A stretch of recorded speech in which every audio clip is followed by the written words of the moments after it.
નમસ્કાર મિત્રો, વિડીયોમાં તમારું સ્વાગત છે। જી હા મિત્રો, અત્યારે હાલ મોટા અને મહત્વના સમાચાર સામે આવી રહ્યા છે। તો મિત્રો, સમાચારમાં વાત કરીએ તો ફળો આપણા સ્વાસ્થ્ય માટે ફાયદાકારક છે। જો કે રાત્રે તેમને ખાવાનો ફાયદાના બદલે નુકસાન થઈ શકે છે। જો તમે રાત્રે ફળ ખાવ છો તો મેટાબોલિઝમ ધીમું પડી શકે છે। રાત્રે ફળોનું પાચન થવામાં સમસ્યા થઈ શકે છે। તો બીજી તરફ વધુ ખાંડવાળા ફળો બ્લડ સુગર લેવલને વધારી શકે છે, તેમજ એસિડિક ફળો એસિડિટી અને એસિડ રિફ્લેક્સનું કારણ બને છે। જી હા મિત્રો, પોષક તત્વોથી ભરપૂર આ ફળો સ્વાસ્થ્ય માટે ફાયદાકારક માનવામાં આવે છે। તેમાં વિટામિન, મિનરલ્સ, એન્ટીઓક્સિડન્ટ અને ફાઇબર ભરપૂર માત્રામાં હોય છે। આવી સ્થિતિમાં તમારે પણ તેમને ખાતા પહેલા સમયને ધ્યાનમાં રાખવો જોઈએ। ચાલો જાણીએ કે રાત્રે ફળો ખાવાથી કઈ સમસ્યા થઈ શકે છે।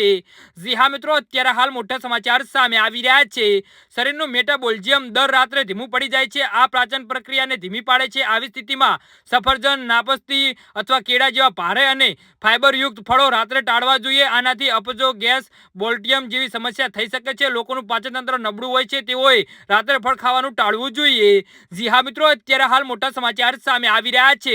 ફળોમાં કુદરતી ખાંડ હોવાથી તે આપણને દિવસભર ઉર્જાવાન રાખે છે। રાત્રે ફળો ખાવાથી શરીરને ઉર્જાવાનને યોગ્ય રીતે ઉપયોગ કરવાના સમયે નથી મળતો, જેના કારણે બ્લડ સુગર અચાનક વધી શકે છે। તેનાથી ડાયાબિટીસના દર્દીઓને ખાસ કરીને રાત્રે વધુ મીઠા ફળો ખાવાનું ટાળવું જોઈએ। જી હા મિત્રો, તો આના વિશે તમારું શું કહેવું છે તો નીચે અમારી કમેન્ટ બોક્સમાં જરૂરથી જણાવજો। ધન્યવાદ।